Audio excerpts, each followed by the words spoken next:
Assalamualaikum warahmatullahi wabarakatuh. Baiklah, hari ini kita melanjutkan materi kita selanjutnya, yaitu mengenai organisasi dan sistem informasi. Definisi organisasi yaitu merupakan sebuah koleksi formal orang dan sumber daya lain yang dibentuk untuk mencapai serangkaian tujuan. Contoh, tujuan utama dari sebuah organisasi nirlaba adalah untuk memaksimalkan nilai pemegang saham, sering diukur oleh harga saham perusahaan. Struktur organisasi.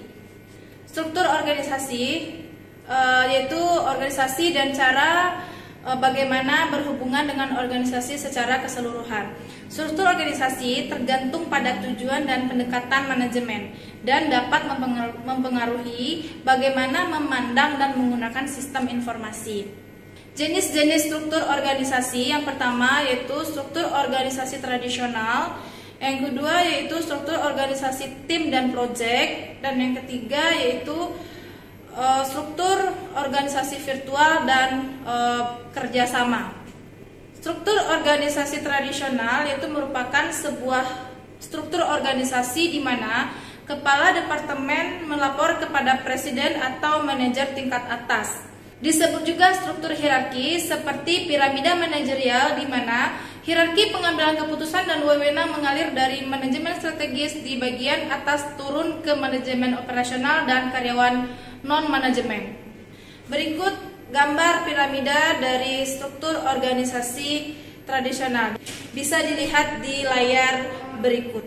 Kemudian, struktur organisasi tim dan proyek. Struktur organisasi yang terpusat pada produk utama ataupun jasa. Sebagai contoh, dalam sebuah perusahaan manufaktur yang memproduksi makanan bayi dan produk bayi lainnya, setiap baris yang dihasilkan oleh unit terpisah. Fungsi tradisional seperti pemasaran, keuangan, dan produksi yang diposisikan dalam unit-unit utama. Banyak tim proyek bersifat sementara dan struktur organisasi tim berpusat pada tim kerja ataupun kelompok. Nah, berikut gambaran dari struktur tim organisasi dan proyek. Lalu kemudian struktur organisasi virtual. Struktur organisasi yang mempekerjakan individu, kelompok ataupun unit bisnis yang lengkap di daerah geografis yang dapat berlangsung selama beberapa minggu atau beberapa tahun, sering membutuhkan telekomunikasi ataupun internet. Tim virtual yang berpartisipasi untuk memecahkan masalah organisasi. Kemudian, organisasi budaya dan perubahan. Budaya, seperangkat pemahaman utama dan asumsi bersama oleh sebuah kelompok. Seperti contoh, dalam suatu kelompok etnis ataupun negara. Budaya organisasi terdiri dari pemahaman utama dan asumsi untuk bisnis, perusahaan, ataupun organisasi lain. Pemahaman ini dapat mencakup kepercayaan umum, nilai-nilai, dan pendekatan untuk pengambilan sebuah keputusan. Perubahan organisasi berkaitan dengan bagaimana organisasi merencanakan, melaksanakan, dan menangani perubahan.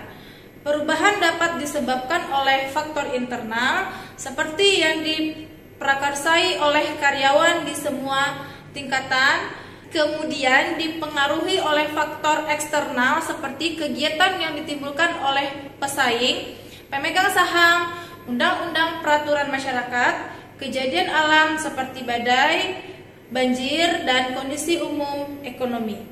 Rekayasa ulang dan perbaikan berkelanjutan. Untuk tetap kompetitif, organisasi harus sesekali melakukan perubahan mendasar dalam cara mereka melakukan bisnis. Dengan kata lain, mereka harus mengubah kegiatan, tugas, atau proses yang mereka gunakan untuk mencapai tujuan mereka. Proses redesign yaitu merupakan desain ulang radikal suatu proses bisnis, struktur organisasi, sistem informasi, dan nilai-nilai organisasi untuk mencapai terobosan dalam hasil bisnis. Berikut gambar dari re-engineering and continuous improvement. Dapat kita lihat di layar yang ditampilkan. Dalam sistem informasi organisasi, kita perlu adanya melakukan peningkatan secara terus-menerus untuk mencari cara bagaimana proses bisnis menambah nilai produk dan jasa. Perubahan terus-menerus ini akan meningkatkan kepuasan dan loyalitas pelanggan dan memastikan keuntungan jangka panjang. Baik, demikianlah pertemuan kita pada kali ini dan sampai jumpa lagi di pertemuan berikutnya. Assalamualaikum warahmatullahi wabarakatuh.